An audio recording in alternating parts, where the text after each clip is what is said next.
We're not animals. We don't have to be pulled along by the ring through our nose. We can make intelligent choices. And intelligent choices are to have less anxiety, to have less stress. And in order to have less anxiety and stress, we need to think about where the anxiety and stress are coming from. And if they're coming from negative sources, if you're always reading negative things and that makes you feel terrible, stop reading it. Start watching programs that help you, that are more positive and giving you positive information and feeding you with food that's for the heart instead of feeding you with negative food that disturbs your brain. And in this way, you start to change your perspective about the situation and you start to see more potential instead of more disaster. And then you personally are headed out of the crisis. Others may still be in the crisis, but for you, crisis ceases to exist because your mind isn't in a crisis. This crisis.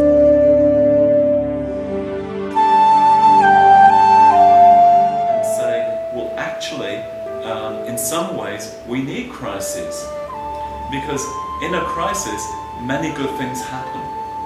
Evolution happens, or revolution happens.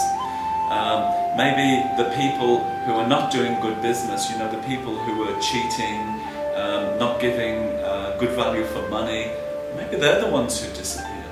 And maybe the companies who are giving good value for money, who are taking care of their staff, their clients, they're really being good business people.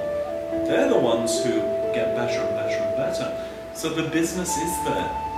There is business to have. But it depends on your attitude in the business, whether you're going about the business in the right way, as to whether you survive and you grow in a crisis, or whether you join the crisis and you go down.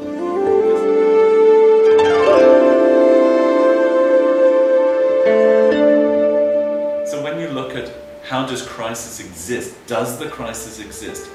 Even from a philosophical point of view or a financial point of view, some people will say, there is no crisis. I'm doing very nicely, thank you.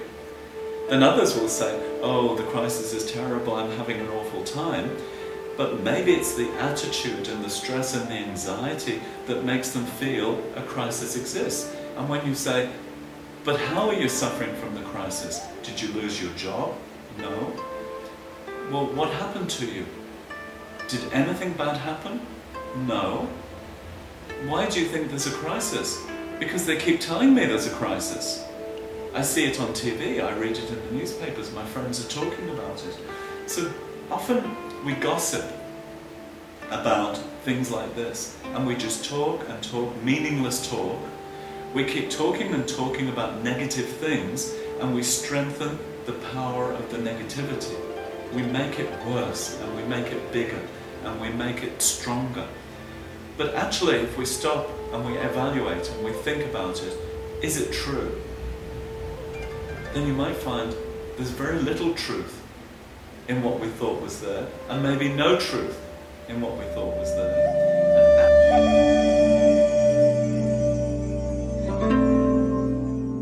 I think that soon people have a great opportunity because we have the relics. You know, this Maitreya relic tour is coming. In these relics, there's said to be a lot of positive energy. And I know many people around the world who've been to see these relics and had incredible changes of heart. So this is one possibility. I think that often, for me, when I was a child, I used to like going into churches and just sitting in a church, because churches are very big and you feel very small, and so your ego feels more under control when you're in a place like a church. Maybe for some people that doesn't work. For other people it could be something like an art gallery, or something like that, where you get lost in somebody else's creativity instead of all the time just worrying about yourself, your own problem. I think here you're very lucky because you've got water. You can go and look at the water. And water's very important because it's blue, and you can look at the water and just lose your mind in the water. And Buddha said there's one meditation of just watching the waves, so watching the impermanence of the water. And actually, if you go down to this river near Old Town, so say you go down into Riga, you go to Old Town, you go down to the river and you watch the river flowing past, and then you go back tomorrow and you think it's the same river, but actually it's not the same water. You recognize that all the drops of water that made up the river have all gone, and these are new drops of water. This helps you to remember impermanence, changing nature of the river, the changing nature of the flowers, of the trees. It really helps when you're outside to keep looking at nature and to recognize how everything is in the nature of change. So even this difficult situation I'm in will change. Sometimes being with relatives helps and sometimes it doesn't. Sometimes, same with friends. You can talk a lot and then the gossip gets around to the crisis and then there you go again, your mind goes down.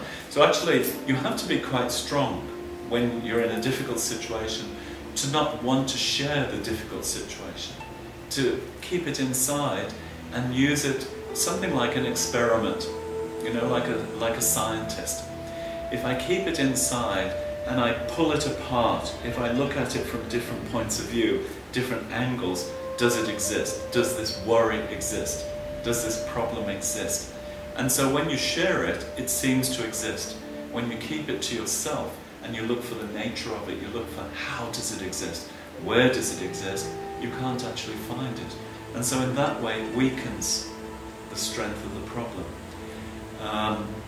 Another method is to go outside. If it's a fine day and the sky is blue and you get beautiful blue skies in Riga, then you can lie down in a nice place where it's quiet, maybe a park or somewhere like that, and you look up at the sky and then you merge your mind with the sky. So you think my mind and the sky are the same. So they're not exactly the same, but your mind and the sky are very similar in that your mind's nature is very vast. Without clouds, without storms, your mind is vast and clear. But when we have problems, we think that our mind is the problems. So we need to remind ourselves, my mind is not the problems. So when we look at the sky, we look at the blue sky and we think, my mind is just like that, vast and blue. And then whenever the problem appears, you think of it like a cloud.